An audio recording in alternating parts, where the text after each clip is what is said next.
For today's video ipapakita ko sa inyo kung gaano kasakit si Alucard, panoorin nyo.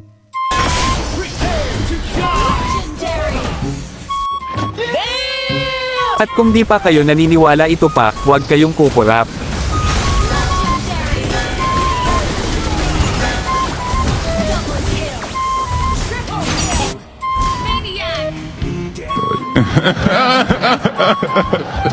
Pero bago ang lahat magsimula muna tayo sa start. Dito nag-show na agad ako ng MMR ko sa Alucard at napashesh na lang ang S2 namin.